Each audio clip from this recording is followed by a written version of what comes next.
Hello, my friends. Hi, it's Miss Lacey. I'm not wearing a mask because I'm in my home. Would you like to take a moment to say hi to Wayne Bissey? Let's say hi. Hi, Wayne. Bye, Wayne. Today, my story for you is called A Taste of Honey. It is by Nancy Elizabeth Wallace. She wrote it and she illustrated it and she did all these pictures. Isn't she talented?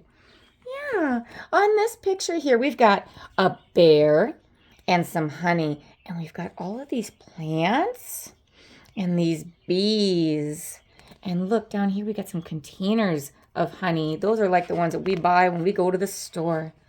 Let's read about this and see what she has to say. A taste of honey. Look at all these different kinds of containers that honey can come in. Yeah, Miss Lacey loves honey. I usually have a little itty-bitty container of honey with me whenever I go out because I just love it. It's great in my tea. It's great for a nice little treat. Here we go. Honey. Here it is written in a beautiful script. Isn't that pretty? H-O-N-E-Y, Lily read. She opened the jar. That must be Lily right there. She looked. She sniffed. She touched. Then she asked Poppy some questions. She's got her own little container of honey here, and she's got some questions. Poppy, yes, Lily, where does honey come from? Well, we just spooned it out of this jar. Is that where honey comes from? Does it just come from the jar? No, it doesn't just happen to be in jars. We don't pick jars from the trees that are just filled with honey. But before that, she wondered. Look at all these things on the shelf here. This all has something to do with honey. We've got honey recipes, and we've got a little teapot here with a beehive and a bee on there. We've got some cookies here, and they're shaped like bees. I think they're giving us a hint. I bought this honey at Mike's Market, Poppy says. Is that where honey comes from? Does it just come from the store? Before that. Where does it come from? It doesn't just come from the jar. It doesn't just come from the store. Where does honey come from? A truck drove it to Mike's. Is that the answer? Before that. Honey comes from every continent except Antarctica. See, look, here is the world. Look, one side and the other. Remember that the world is a sphere. It's not a perfect sphere. It's got some bumps, but it's basically like a big ball in space. So it's hard to flatten it out and look at it. But here we have all these different continents, and all of them you can get honey at, except right here. Antarctica is too cold. It's too cold. It came from a honey farm. Here we have honey house, where honey is made ready for the market. Now we see, here is a farm. This farm raises bees, and it ethically gets the honey from the bees. See, each one of these little boxes here, that's a house for the bees. And the bees, they get everything that they need to make their honey, and then they make so much of the honey that there's extra. And the bee farmer, they collect that honey, and that's what they put in the jars to sell. Yeah, Amy's apiary. An apiary, that's what you call the bee farm. A honey of a farm. That's a cute way to say that. Before that, she's still wondering. Oh, it was whirled around and around in a honey extractor. That's the answer. Okay, so we've got this machine right here. It's a simple machine that you can do yourself by just turning the crank around and around. So they put the honeycomb in there, and then they spin it around and around, and that helps to get the honey away from the wax. And then it comes down to the bottom here, and then they do this. They open up the little spout, and they fill it up there. And it says 5 gallons. That's a lot. Think about the milk in your fridge. 1 gallon is a pretty hefty jug. This is 5 gallons. It's going to be heavy. Here we've got a box that says jar labels, honey. And before that, she wonders. Look at this extractor here. Honeycombs are put into the extractor, and then they are whirled around and around very fast, just by turning this crank. Honey flies out to the sides and drips down. So see, they drew a picture of it so you could see. There's the honeycomb, and it spins around and around. That helps to pull the honey out.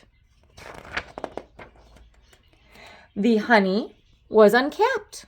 That's what happened before that.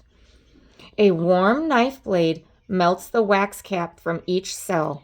That's like a little top that they put on top of the cells. They make these little boxes, those bees, to help keep all the honey inside. And they put a little wax top on it to make sure it stays safe. So this warmed knife helps to cut all of that wax off so that it can fall out. That way it can flow free. Here it's showing us all the things. This is Amy, and she's the one that's going to be doing this today. Here we have an electric knife. See, it's plugged in right there so it can get nice and warm. And here's the warm knife blade and the wooden handle. Here's some prongs, some stabby stabs they're using to help stab to pierce the wax. And here's something they can use to scrape at it. There's lots of different ways to try and get at that, so you can try and get the honey out. But what about before that? How do you get the honey before that? Well, a beekeeper collected it at harvest time. That's what happened before that. Here's a beekeeper. That's the farmer who's collecting all of the honey from the bees. See, inside those houses, all of these drawers are what the bees are building the honeycombs into. The beekeeper has to wear a special outfit because you know what? Sometimes it can be pretty scary for those bees to see this great big knot bee come up into their house and start taking their things. And they might panic. And in their panic, they might try and sting. And too many stings are not healthy. So the beekeeper wears a special outfit so that the bees don't accidentally hurt them. Here's their clothes. The beekeepers wear special clothing to protect them from being stung. Here's their helmet with their veil. This is Amy again. Amy's doing this job. Sting-resistant gloves and elastic cuffs or boot bands are worn to keep bees from flying up into the pants. And white coveralls are worn because dark colors make bees more aggressive. Oh, so that's a fun thing to know. If you're wearing something dark, it can scare them more. So wearing white helps to keep them calm. That's a nice thing to know about bees. Did you know that? I didn't know that. That's something fun and new. But what about before that? Where does the honey come from before this? Well, it's stored in the hive. Here's a smoker that Amy is using. The smoker, see, it's a little contraption. It has smoke that helps to get the bees out. A beekeeper uses a smoker to blow cool smoke at the hive. Bees smell the smoke, and they react as if there's a fire. When there's danger, they fill up on honey, and then they leave the hive. Because their tummies are full, they're not feeling so aggressive. Well, I know I don't feel so angry if my tummy is full. A frame grip is used to lift the frames. See, they got these little handles. A bee brush is used to remove bees from the frame and clothing without hurting them. See, here's a gentle little brush, like a big hairbrush.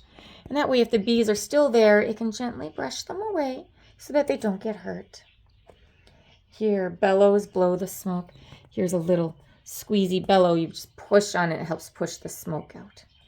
But where does honey come from before that?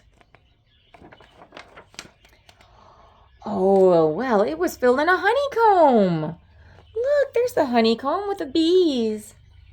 Yeah, a wax cell is shaped like a hexagon. 1, 2, 3, 4, 5, 6 sides on that hexagon. A hexagon has 6 sides. The cells are tilted slightly up so the honey does not run out. But what about before that? Where does it come from before that?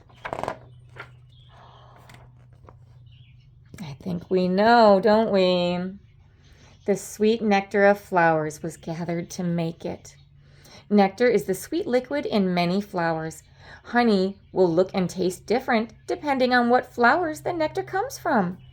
So when you look at the labels on honey jars, you'll see if they came from wildflowers or clover or buckwheat or alfalfa, manuka, tupelo, and orange blossom. I haven't tried this. Tupelo, I haven't tried that. But Poppy, what was there before the nectar? Wow, this kid has some really good questions, huh? I've run out of ideas, Lily. Poppy doesn't know. Zzz, the bee says. Zzz. When you hear that zzz, bzz, the words that we're making to describe that sound, that's onomatopoeia. I know, said Lily. Bees, Poppy. She's so sassy. She knew the answer all along. How worker bees make honey. Worker honeybees are all females. They're all girls. A worker can tell other worker bees where nectar is with a special dance. She does a round dance if the nectar is nearby. So see, we hear that buzz and we think that they're using words, but really that's the sound that their bodies are making. In order to talk, they do their own sign language. They use a special dance to tell each other the things they need to know. So she'll dance around if the nectar is close by. She does a wagging dance if the nectar is farther away. So this was close and this is getting farther away. A worker honeybee drinks nectar through her long tongue. It's like a drinking straw. Honeybees have special extra stomachs for making honey. In the honey stomach, nectar from flowers mixes with enzymes to make the honey. It takes about 1,000 flower visits to fill a honeybee's stomach, which is about the size of a grain of rice.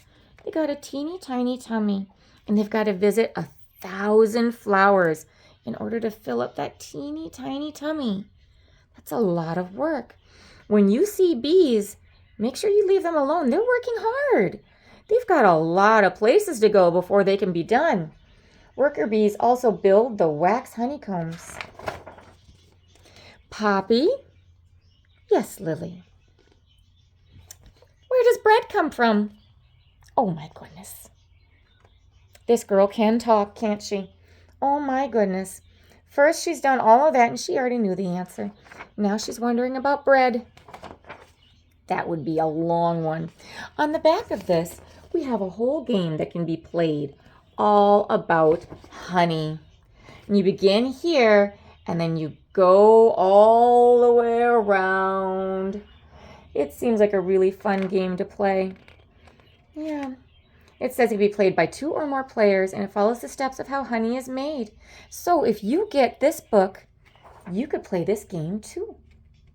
And here we have some more bee facts. We're going to go ahead and skip through these for today. This was a really nice story. I feel like I learned a lot, didn't you? Yeah, I love learning about new things, especially about things that I enjoy. Honey is definitely something that I enjoy. Would you like to say goodbye to Wayne? Yeah, we'll say goodbye to him real quick before we say goodbye to each other. You ready, Wayne? Say bye-bye. Bye, Wayne. Bye-bye, my friends. Thanks for being such great listeners. I'll talk to you again next time. Mwah, mwah, mwah. Bye-bye.